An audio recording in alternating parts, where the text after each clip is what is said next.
Hello, I'm Brentan, and today we're going to go over the yoga pose Wildthing. So I figured we might start the tutorial with a modification for Wildthing. And this happens to be kind of the seed pose of the full blossomed shape. So this is a good way to understand the full pose without asking your body to hold the full weight of your body up. So for this one, you would start in tabletop position with the spine nice and long, knees underneath hips, wrists right underneath the shoulders. And then what we would start to do is we would start to tack your left foot open with maybe the heel turned under or tops of the foot down. So it's your choice, because what the pose does is it flips you over. So once you get your little kickstand here, you'll be able to lift your right knee with more ease. And so you're just going to start to open that side of your pelvis. That's stage 1 here. Maybe you could lift the right hand. That would be stage 2. And this is actually harder holding this version than stepping the foot down, which would be the final stage. And then this is more of a side stretcher, a Vashisthasana side plank variation. But to turn it into Wildthing, we want more of a back bend. So you would maybe start to take your hand to your chest and roll your top shoulder towards the floor and open. Lean your skull back and ground your right heel down. If it felt good to you from there, you could reach the right arm long. And then you would turn the whole pose back to the floor.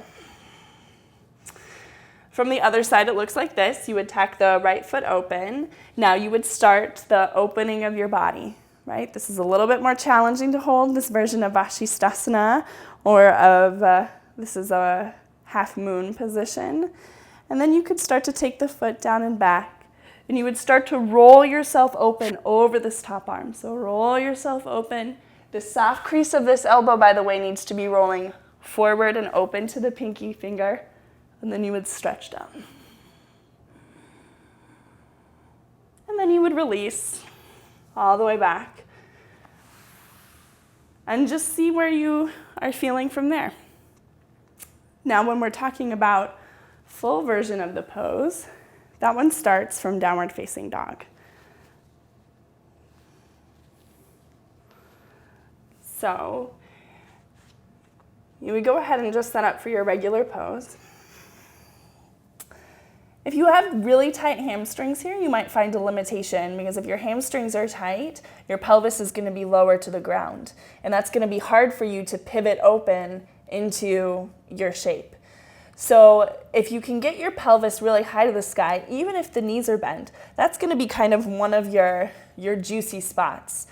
And then the second juicy spot that you want to pay attention to is your standing arm. So let's start by taking the right knee up, open it up, ground through the left hand, come to the right fingertips, and push your floor away. You want to roll that left soft crease open. So I even kind of bend my elbow here, get my shoulder blade on the back. And then I can ground my standing foot. Then I can lift my hand and I can control my transition all the way over. I can lean, I can do two things here. I can take my legs into a wheel position, and float my hand down and then approach full wheel pose from there. Or the more classic one, you can take that leg straight, lift the pelvis, roll open on the shoulder and reach back.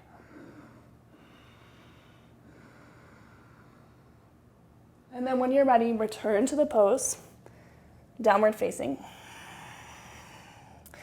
And on the other side, you would lift your pelvis again, so you can see it just what the different angles are from the different sides of your body. You would start by opening the hip and integrate here. Get your legs into the pelvis, get your right arm strong. Lift onto the left fingers and get it so that your right elbow would point more or less back to your body. Start to lift the left fingers, spin yourself open so you're pivoting on that standing shoulder. You're going to reach your heart long, reach your left arm, and come back.